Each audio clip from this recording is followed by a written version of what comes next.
everybody, and welcome back to the Blossom Review. How are you? Today we're talking about a very special Japanese drama that I think everyone should know about. I wonder if you recognize it. So today we're talking about TBS's Who Does Housework Anymore, aka Taigan no Kaji, Kore ga Watashi no Ikiru Michi, a 10-episode series that is only available on Unext in Japan. You know that I always try to bring Korean and Japanese shows that are widely distributed and easy to find, right? But today I'll have to break that rule a little bit because Who Does Housework Anymore is a precious gem of Japanese television that should definitely come to international streaming services like ASAP, please. So consider this my little manifesto, okay? Who Does Housework Anymore is based on Akeno Kaoruko's novel of the same name, and it aired on TBS from April to June 2025. This is a rare, remarkable story about respect and kindness that proposes an extraordinarily perceptive account of modern domesticity, gender issues, and human nature. So the story follows Murakami Shiho, played with grace and strength by the great Tabe Mikako, a full-time housewife who is constantly juggling her 2-year-old daughter Ichigo, played by the adorable Nagai Kana, and housework. Shiho then meets several people who live in her neighborhood, including a working mother who lives next door and a bureaucrat on parental leave, and she soon realizes that all these people are at the same time very similar to her but completely different from her. And this exchange of experiences helps Shiho and the people around her change the way they see the world. Throughout its 10 episodes, Who Does Housework Anymore relies on everyday conflicts to move its narrative forward. There is nothing fantastical or extraordinary about it, but it manages to find the beauty, the hardship, and the courage in the ordinary. Despite the complexity of its topics and themes, Who Does Housework Anymore unravels at a steady pace, never stretching its conflicts for longer than it should, and always providing its characters with clear motivations and natural dialogue. Illustrated through a realistic yet bright aesthetic, Shiho's journey is thought-provoking but never stressful, resulting in a true slice of life series. By painting this colorful and fairly accurate picture of our everyday lives, the story highlights our similarities and differences and reminds us that we all have our own struggles. So Who Does Housework Anymore is not dramatic at all. It's different from other, let's say, family dramas or even slice of life dramas that are more dramatic in nature, like When Life Gives You Tangerines. When Life Gives You Tangerines portrays life as it is, but it's a lot more dramatic, focus on this dramatic side. While Who Does Housework Anymore is not dramatic at all, it's very chill. It's a very calm, relaxing show to watch. Our protagonist, Shiho, serves as the linchpin of this narrative, a person who fosters kindness, empathy, and open communication. She isn't scared of confessing to her difficulties, whether those be the ones that arose after childbirth or those that made her feel isolated as a housewife in a world of working mothers, or even those that come with external expectations that she isn't willing to fulfill. So Shiho is what we call a flat character. She has a flat character arc. That means that Shiho is the same in the first and in the last episode. Her character doesn't really change, but she causes the characters around her to change. She causes the universe of the series to change for the better in this case. Instead of drowning in her sorrows or placing blame, Shiho sees those challenges as obstacles that she managed to overcome thanks to the help she received from the people around her or through her firm belief in her own values. Shiho's values beat at the very heart of Who Does Housework Anymore and inspire the growth of her neighbor Nagano Reiko, played by a perfect Eguchi Noriko, and her papa friend Nakatani Tatsuya, played by a very quirky Jin Fujioka. Reiko Tatsuya, and a whole cast of supporting characters have their perspectives and lives changed thanks to Shiho's principles.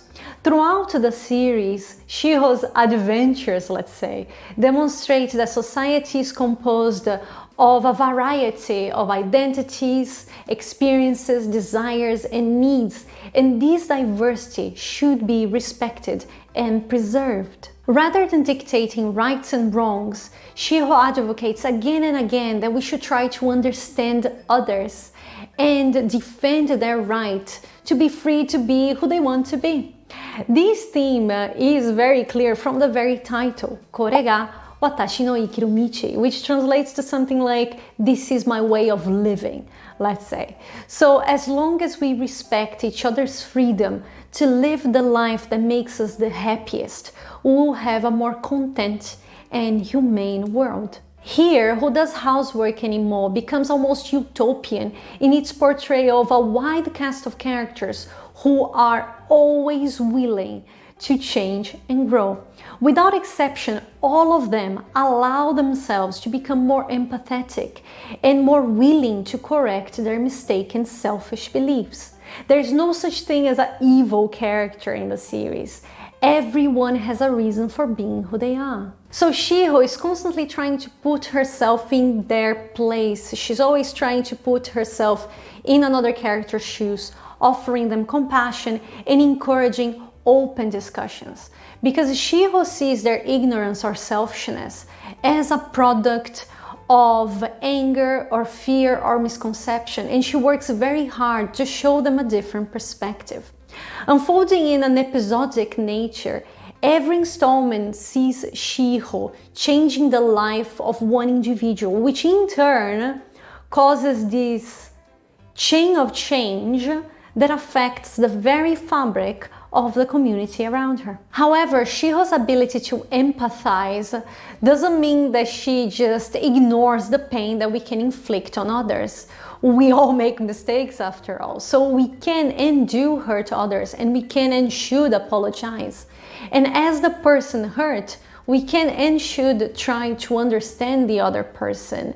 But that doesn't mean that our wounds are automatically healed. Forgiveness doesn't come that naturally or instantaneously. In a very intelligent line from the last episode, Shiho clarifies that understanding and forgiving someone are two different things. So beyond diversity, Shiho encourages self-respect and the establishment of healthy boundaries. Who Does Housework Anymore proposes an insightful exploration of human nature and of this process of reconnection in broken relationships. Nothing is ever solved miraculously. Changing, forgiving, and re-establishing trust takes time, and it takes time that goes beyond the 10 hours of this script. Friendship becomes the core of human bonds in Who Does Housework Anymore, providing these characters with the support, solace, and the means through which they can grow. Familial relationships are clearly more intricate, as the proximity and intimacy may lead to the creation of unfair assumptions and expectations. Who Does Housework Anymore reminds us of the importance of the little things, appreciating others for who they are, offering a sincere I'm sorry, offering a sincere thank you, providing help, making gestures that show care, voicing and actively demonstrating our gratitude, our regret, and our apology are key to the development of this narrative, which works very, very hard to shine the spotlight on the things we take for granted. And this is where the housework comes in. Housework in this narrative is not a prop, it's an active narrative tool that, of course, helps the show deliver this theme of respect, but also allows for a wider debate on gender issues. Who Does Housework Anymore is a female-centric story whose female characters are constantly seen redefining their role in society.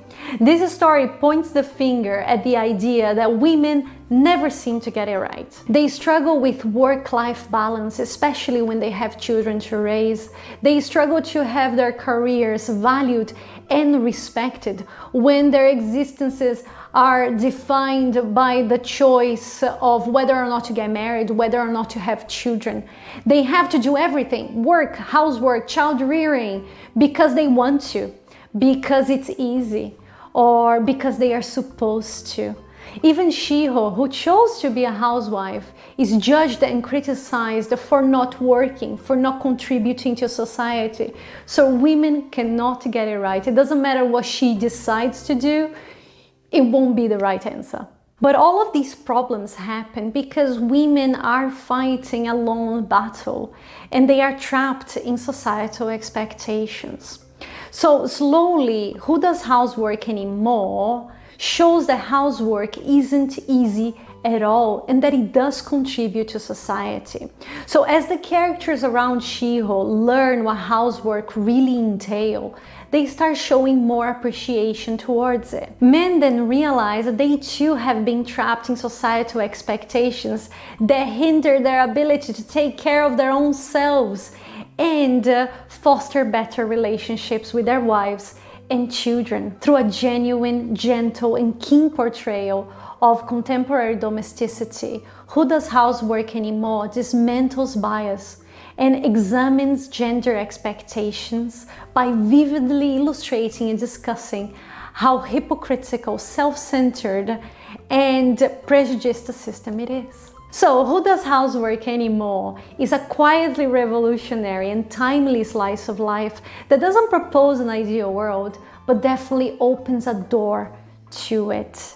Through an endless amount of empathy and tenderness, it explores the struggles of modern life, the failings of gender expectations, and the value of the things we take for granted. Most importantly, it celebrates our differences and it defends our right to live a life that we can really call our own, emphasizing how this diversity can make us stronger and how by respecting each other's choices and needs, we can build more fulfilled communities. Hopeful, compassionate, and sensitive, Who Does Housework Anymore is not only a joy to watch, but also an essential reminder of our shared humanity.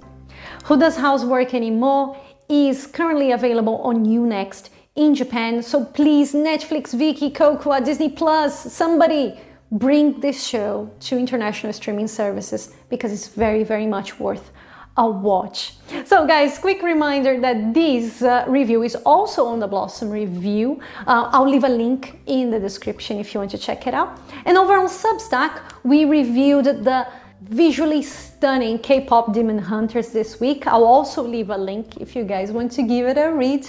Well guys, I really hope that you like this video and you subscribe so I can see you here every week for a new review. Thank you so very much for being here. Take very good care of yourself and have a wonderful day today. Big kiss. Bye.